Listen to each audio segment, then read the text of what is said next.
트렌드가 우하향인 것처럼 보이지만 사실 완전 매도 장세 분위기가 아닙니다. 그래서 유가도 순병통성이 아주 예측되어지는 구간이고, 사실 방향성은 뻔하죠. 이런 구간에 사실 방향성이 뻔합니다. 이거는 못 먹어도 고한다, 이런 얘기가 있는 것처럼 훨씬 더 유리하다 볼 수 있겠고요. 그 다음에 골드 같은 경우도 지금 마찬가지인데, 이 강달러의 최대 같은 피해자들이죠. 주가, 골드, 유로와 이 정도 세 가지가 가장 큰 피해자인데, 골드는 정통적인 안전자산입니다. 전통적인 안전자산이기 때문에 금리가 지금 올라서 사실은 불안하다 하게 되면 오히려 금 쪽에서의 반응이 더 재밌을 수 있어요.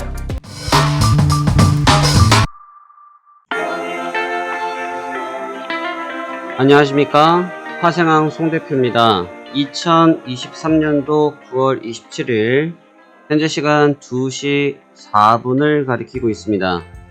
자, 그렇다면 오늘 시장에 대한 이야기를 한번 같이 나눠보도록 하겠습니다. 우선 시장 상황을 보기 전에 우리가 전체적으로 이제 내일부터는 국내 증시 같은 경우는 휴장이 들어가지 않습니까? 대명절로 인해서 휴장을 들어가지만 스케줄상 28일, 29일, 그러니까 목요일, 금요일 우리나라는 쉬고, 그 다음에 10월 2일, 10월 3일까지 연달아서 2거래를 쉬기 때문에 국내 증시 쪽은 좀 공백이 좀 큰 편입니다. 하지만 해외 시장 쪽은 정상적으로 거래가 이루어지고 있는 시기인데, 물론 이제 명절이기 때문에 쉬셔야 되는 분들도 쉬셔야 되고, 가족들과 좋은 시간들을 보내실 분들은 또 좋은 시간 보내셔야 되기 때문에 의견적인 부분으로만 참고하시면서 대응하시면 좋을 것 같습니다. 자, 그렇다면 시장 내용 한번 같이 살펴보도록 하겠습니다. 우선 제가 이번 대회가 시작되지 않았습니까? 대회가 시작되면서 라운드 1이 지금 9월 25일 월요일부터 지금 3일차 시작 중에 있습니다. 그래서 6주간 진행되는데요. 제가 승부처가 이번 승부처는 아마 대회 초반에 승부가 나지 않겠느냐라는 의견을 조심스럽게 제시를 해드렸는데, 그 이유인즉 뭐냐면, 지금 이제 시장 이야기를 하기 위해서 이 내용을 설명을 드리는 건데요. 지금 미국이 크게 문제가 몇 가지의 내용들이 있죠. 첫 번째로는 셧다운에 대한 우려감, 그 다음에 두 번째로는 금리에 대한 불안감. 이 두 가지가 지금 제일 큰 문제로 작용이 되고 있는데, 금리에 대한 부분은 앞서서 영상에서도 밝혀드린 것처럼 사실 이미 금리의 이야기는 끝이 났습니다. 그러니까 이건 어차피 11월로 넘어가는 구간인데, 문제는 지금 이제 연준 쪽 의원들이라든지 또 주변 이코노미스트들에 대한 코멘트가 좀 증시를 압박하는 경향이 있어요. 이미 11월달, 그러니까 쉽게 말하면 9월달 남은 거래일과 10월달에는 어떠한 일이 생기지 않는데, 그냥 그 우려감이 지금 상당히 지배적으로 나타나면서 그냥 영향을 받는 겁니다. 그러니까 이 영향이라는 것이 실질적 영향이 있겠고, 그 다음에 상상하는, 그러니까 추정적 영향이 있겠는데, 지금 추정적 영향이라고 볼 수 있겠죠. 그러니까 그 내용이 또 있고, 두 번째로는 셧다운에 대한 부분인데, 지금 10월 1일까지, 그러니까 일요일까지 이 내용이 정리하지 못하면 셧다운이 들어간다. 근데 여러분들 이 거래를 오래 하신 분들은 잘 아시겠지만, 미국이 셧다운을 사실 심심하면 하기도 합니다. 그러니까 어차피 정치라는 부분이 접목되어진 부분이기 때문에 그것이 엄청난 모멘텀을 작용되는 부분은 아닙니다만, 이게 금리라는 카드와 맞물리다 보니까 시장에서 받아들일 때 그런 투자 심리 자체가 악화된 것으로 보여요. 그러니까 이러한 복잡한 모멘텀이 있기 때문에 개장 초반, 그러니까 9월 말과 10월 초에 오히려 제가 볼 때는 승부가 날 거라고 생각이 들고 있는데, 일단 지금 셧다운을 막기 위해서 정책적으로 셧다운을 막기 위해서 일단 의원 쪽에서 움직임들을 좀 보이기 시작했기 때문에 셧다운에 대한 우려감은 사실 제가 생각하는 측면에서는 크게 가져갈 모멘텀이라고 보기에는 좀 무리가 있다고 봅니다. 그러니까 결국은 이 금리라는 부분인데, 지금 금리 이야기를 보면 미니애폴리스 연은 총재도 조금 전에 말씀하셨고 계속 말씀들 하시는 것이 금리 인상할 필요가 있다. 뭐 이런 얘기들을 하고 있지만 사실 그 내용은 이미 파월 연준 의장께서 다 말씀을 하신 부분이잖아요.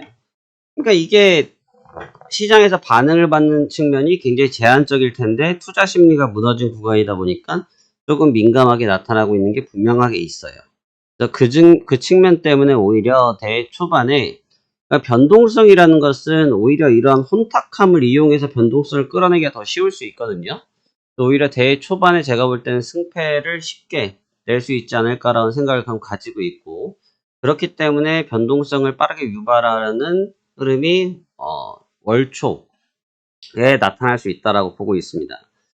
근데 지금 이러한 멘트 때문에 문제가 되고 있는 것들이 뭐냐면 여러 가지의 문제점들이 있긴 하겠지만 지금 가장 큰 부담이 사실 달러죠.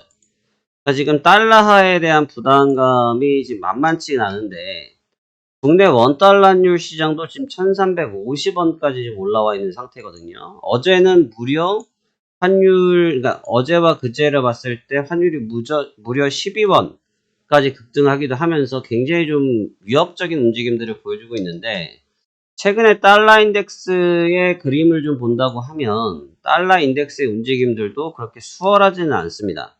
그러니까 지금 달러 인덱스의 그림을 같이 참고해서 살펴보시면 굉장히 수직적으로 가파르게 올라왔죠. 근데 이 가파르게 올라온 게 여기가 7월이고 여기가 8월이고 여기가 9월이거든요. 근데 지금 이 구간대까지 9월 구간이 올라오면서 사실 이 구간에서 지금 흐름이 많이 갈렸어요. 그러니까 여기서도 물론 추세적으로 우상향이었는데 눌림을 크게 주면서 완전히 오버슈팅을 넘어갔다. 그러면서 신고가를 갱신하고 있다. 이 측면이 지금 오히려 미국 증시나 전 세계적인 증시에 하방 압력을 불러일으키고 있다고 볼 수 있겠죠. 그러니까 이런 달러 측면들도 사실 다르게 얘기하면 이러한 부분들도 변동성을 끌어내는 요인이 될 수밖에 없기 때문에 현재 시점에서 달러의 움직임이 굉장히 위협적이다. 하지만 그 달러의 위협적인 움직임도 실질적으로는 어느 정도의 고점화, 심리 기술적인 고점화가 이루어지고 있지만 중간중간에 나타나고 있는 발언에 의해서 흐름이 좀 변화되고 있는 것도 분명하게 있습니다. 그래서 지금 여기서 오늘 이제 주목을 해야 될 것은 뭐냐면 이제 경제지표 쪽이 되겠죠? 경제지표 쪽이 될 텐데 오늘 상당히 조금 복잡한 관계도가 좀 있을 것 같습니다.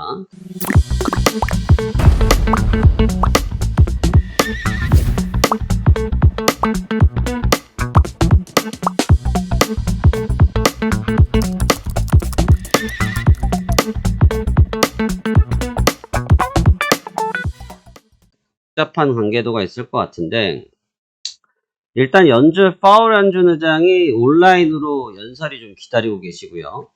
네, 파월 연준 의장께서 온라인으로 연설을 하게 되는데 사실 파월 연준 의장이 갑자기 코멘트를 전환할 확률은 거의 희박하겠죠? 그분께서 해오셨던 게 있다 보니까.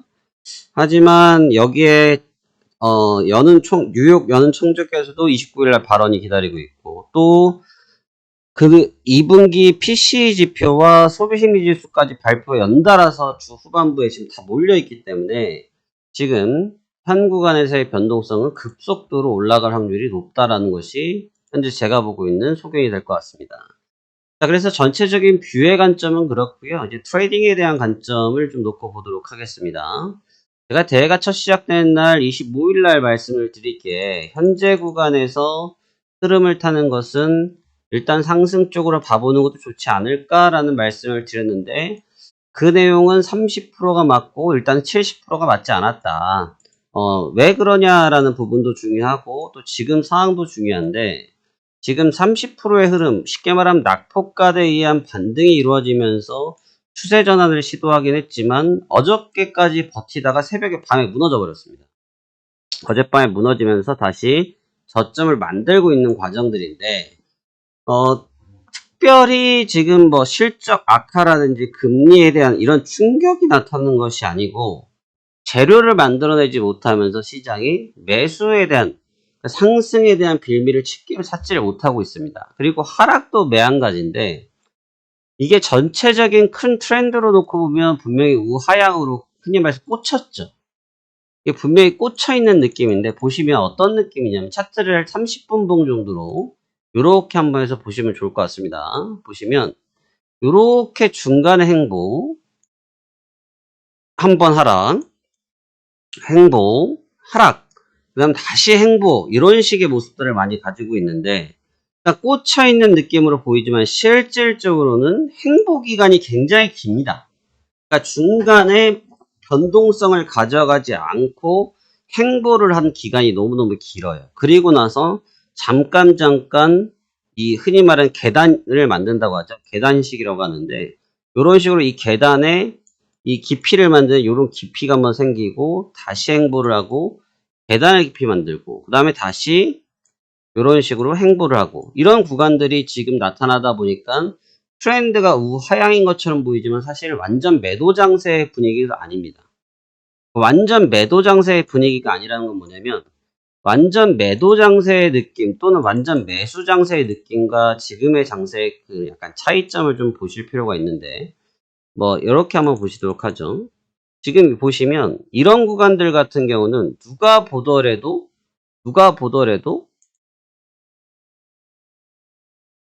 급반등한 상승장이죠. 이런 구간들은. 근데 지금 이런 구간들을 보시면 이런 구간도 급락한 조정장이죠.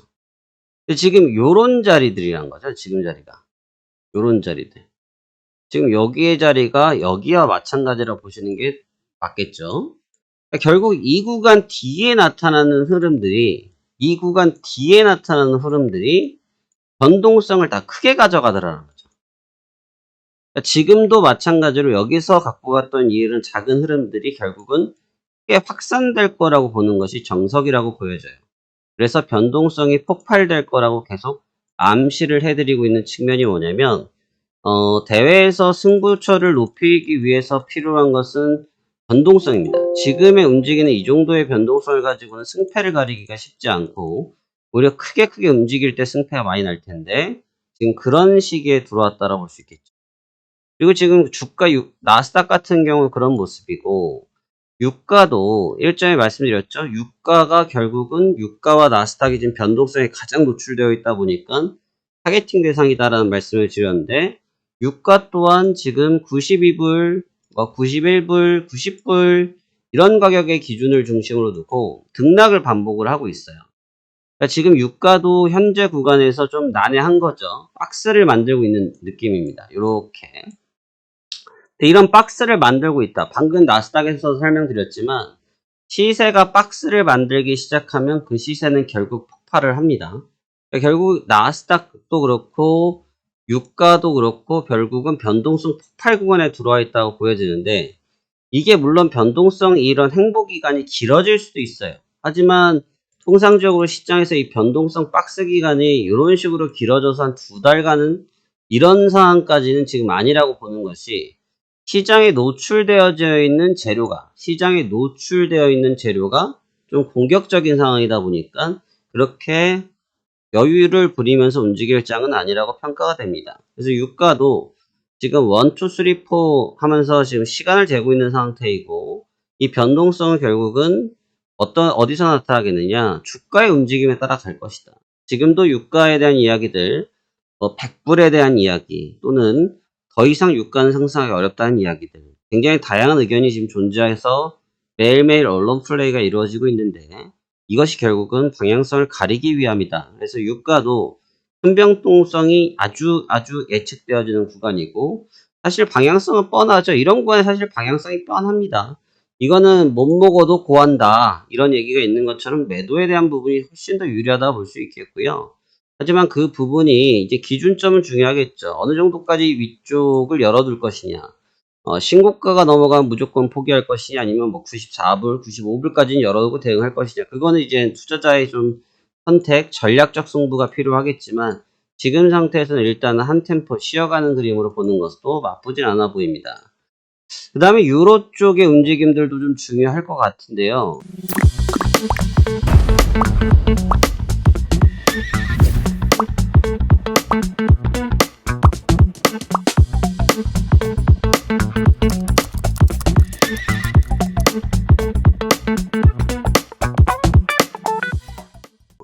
유로 쪽도 있고 골드도 있는데 먼저 유로를 먼저 보도록 할게요. 잠깐 유로를 봤었는데 유로가 지금 사라졌네요. 지금 유로 같은 경우도 지금 보시면 강달러로 인해서 완전히 내리꽂히고 있어요. 완전히 내리꽂히고 있다. 근데 지금 이 부분도 결국은 유로가 지금 내리꽂히는 게 지금 달러 때문에 그런 거 아닙니까? 그러면 생각해 보시면 될 거예요. 달러가 강하니까 지금 주가가 힘을 못 써요. 주가가 X예요. 근데 달러가 강하니까 유로화가 죽을 써요. 그쵸? 그러면 주가가 반등을 하게 되면 달러가 약간 내려온다고 봐야 되고, 달러가 약간 내려오면 유로가 좀 올라온다고 봐야겠죠. 그래서 오히려 전략적 승부를 하면서 중간에 변칙적으로 플레이를 한다라고 했을 때 조금 여유롭게 사용할 수 있는 것이 바로 이 유로 쪽도 가능성이 있지 않을까라는 게 제 생각입니다. 그래서 유로 쪽도 지금 이 유로에도 물론 이제 금리에 대한 변화에 굉장히 민감도가 지금 높아 있는 상태이긴 한데, 최근에 이 빠져나가서 이 조정을 급속도로 받고 있는 흐름이 유로의 특별한 이슈라기보다는 달러 때문이라고 보는 것이 맞거든요. 엔화도 마찬가지고. 그렇기 때문에 유로의 움직임들도 한번 주목해서, 특히 뭐 나스닥이든 오일이든 이쪽에서 방향성을 잡을 때 같이 가닥을 잡아보는 것이 좋아 보이고요. 그 다음에 골드 같은 경우도 지금 마찬가지인데, 이제 강달러의 최대 같은 피해자들이죠. 주가, 골드, 유로와 이 정도 세 가지가 가장 큰 피해자인데, 지금 골드 역시 마찬가지다. 근데 이제 이런 측면에서 좀 주목을 해야 될 건 뭐냐면, 골드는 전통적인 안전자산입니다. 전통적인 안전자산이기 때문에 금리가 지금 올라서 사실은 불안하다 하게 되면 오히려 금 쪽에서의 반응이 더 재밌을 수 있어요. 그래서 얘네들이 움직임이 더 재밌을 수가 있는 상태인데, 현재 금에 대한 그런 시세 자체가 매도에 대한 측면이 좀 굉장히 강해지고 있다. 그래서 오히려 기술적으로 이 친구는 강달러로 생각을 하게 되면 반발을 보는 것도 맞긴 하지만, 현재 워낙 골드 자체가 장기간 지금 올라온 이후에 여기서 근 3개월 이상을 박스를 치고 조정을 조금 받기 시작한 시점이거든요. 그래서 숨고르기 과정은 좀 필요하지 않을까라는 게 지금 뷰가 될 것 같습니다. 그래서 오늘 대회 벌써 이제 어느덧 3일차에 들어오고 있고요. 어저께 변동성에서도 크게 승부는 나지 않아 보이고, 오늘 그 다음에 내일까지 이어지는 좀 중대한 그런 지표 내용 속에서 아마 승부가 쉽게 날 것 같고요. 여기서 승부가 난다고 하면 아마 방향성이 한번 굳혀질 수 있다. 그러니까 한번 지금 여기서 어떻게 보면 지금 차트에서 보시면 하락한 녀석들은 계속 하락 쪽으로, 상승한 녀석은 상승 쪽으로 방향을 잡고 있지 않습니까? 근데 그게 이제 변화가 된다는 거죠. 반대로 바뀐다는 거죠. 그 가능성을 한번 열어두면서 이번 대회를 마저 준비하시는 게 좋을 것 같습니다. 대회 중에 중간에 갑작스럽게 휴가가 좀 휴일 공휴일이 있기 때문에 여러 가지 대처하기가 분명히 수월하진 않으실 수 있습니다. 그래서 내가 가장 잘할 수 있는 구간에서 보시면 되는 부분이고요. 그리고 지금 내용은 어차피 큰 문맥으로 가야 된다. 작은 문맥으로 가는 내용이 아니고 시장을 좀 포괄적으로 보시면서 넓게 바라보셔야 되는 구간이기 때문에 그 측면을 잘 주목해서 접근해 보시면 좋을 것 같습니다.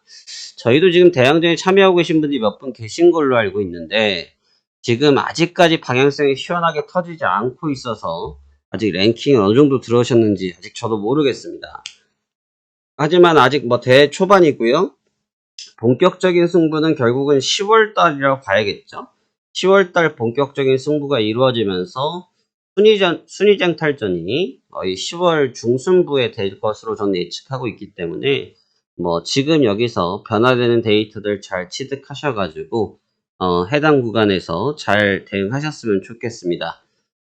제 영상은 아마 명절이 지나고 나서 올려드릴 수 있을 것 같고요. 저는 중간중간 시장을 계속 지켜는 봅니다만 편집자는 휴일을 보내야 됩니다. 네, 제가 직접 온보드를 하지 않기 때문에 편집자가 휴가를 다 보내라고 제가 말해놔서 아마 제 영상은 아마 10월 4일 아마 한참 뜨거운 전쟁터 속에서 아마 제가 다시 한번 영상으로 인사드릴 것 같습니다.